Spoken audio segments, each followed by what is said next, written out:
নবীর প্রিয় নবীর হাতে গড়া সাহাবায়ে কেরামদের মধ্যে থেকে খুবাইব রাদিয়াল্লাহু তাআলা প্রমুখ একজন সাহাবী এক গোত্রের মধ্যে যাইবে কোরআনের তালিম দেওয়ার জন্য। প্রতিমধ্যে কাফির মুনাফিকরা আটকাইছে, কাফির ইহুদিরা আটকায়া তাদেরকে বন্দী করে রাখছে, তাদেরকে হত্যা করে ফেলবে।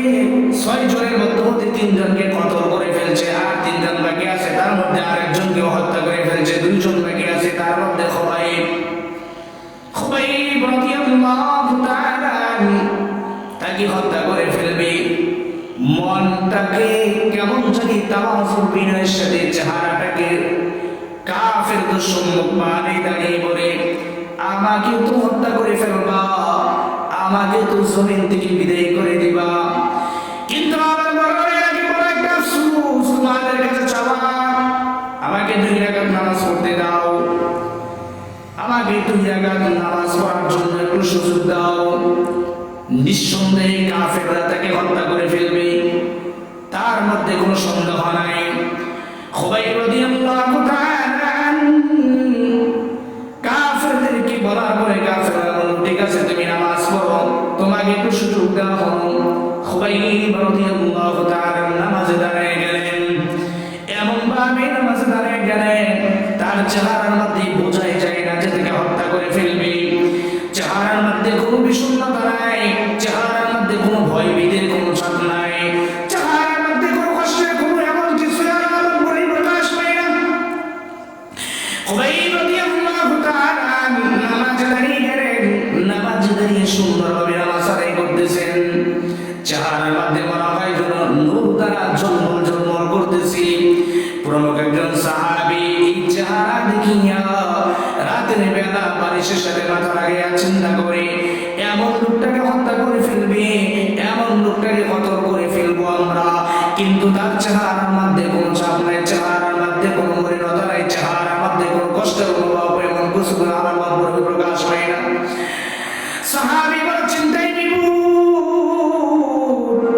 বড় চিন্তায় পড়ে গেল, মনে করে যেন সত্যি তারা আল্লাহর ইবাদত বন্দেগী করে, সত্যি তারা আল্লাহর সামনে দাঁড়ায়। মানুষ আল্লাহর সামনে দাঁড়ায়, একটা হলো দুনিয়াতে আর একটা হলো আখিরাতে। দুনিয়াতে মানুষ আল্লাহর সামনে দাঁড়ায় নামাজের মাধ্যমে, যখন নামাজে সালাতে দাঁড়িয়ে যায়, নামাজের মুসল্লি দাঁড়িয়ে যায়, তখন আল্লাহর সামনে সে বান্দা দাঁড়িয়ে যায়। আসলে ময়দানে যখন হিসাব নিকাশ হবে, সেই দিন বান্দা কার গোনার সামনে দাঁড়িয়ে থাকবে, আল্লাহ তাআলা বিচারপতি হবে। লিল্লাহিল ওয়াহিদুল কাহ্হার, আল্লাহ রাগান্বিত আওয়াজে বলবে, আজকের রাজত্ব কার, আজকের রাজত্ব কার। দুনিয়ায় কত বাহাদুরি মাস্তানি করেছো, দুনিয়ায় কত অহংকার নিয়ে চলাফেরা করেছো, দুনিয়ায় কত গাম্ভীর্যতার সহিত চলাফেরা করেছো, তোমার চাইতে বড় আর কেউ নাই, তোমার চাইতে টাকাওয়ালা আর কেউ নাই, তোমার চাইতে বড় আর কেউ নাই, তুমি বড় একটা শিয়ানা। আজকের রাজত্ব কার? আল্লাহর সামনে বান্দা 2 জায়গায় দাঁড়ায়, একটা হলো দুনিয়াতে নামাজে দাঁড়ানোর সময় আল্লাহর সামনে দাঁড়ায়, আর একটা হলো আখিরাতে যখন আল্লাহর সামনে কাঠ করার আশা হয়ে দাঁড়ায়। সাহাবী নামাজে দাঁড়িয়ে গেছে, নামাজে দাঁড়িয়ে যাওয়ার পর প্রমুখ কাফের তাকিয়ে তাকিয়ে দেখতেছে, সত্যি মনে হয় তারা আল্লাহর সামনে দাঁড়ায়। সকাল হয়ে যাওয়ার পর নবীর সামনে গিয়ে বলে, ও পয়গম্বর, আমি বিশ্বাস করে নিলাম যে আল্লাহ আছে, আল্লাহ প্রেরিত পয়গম্বর আপনি, না হয়তো এই যে খুবাইবকে হত্যা করে ফেলবে, তারপরও নামাজে দাঁড়িয়ে তার মনের মধ্যে কোনো ভয় নাই, তার চেহারার মধ্যে কোনো মলিনতা নেই। ও পয়গম্বর, আমি বিশ্বাস করে নিলাম আল্লাহ আছে, আল্লাহ প্রেরিত পয়গম্বর আপনি, আমাকে কালিমা পড়ি পড়ি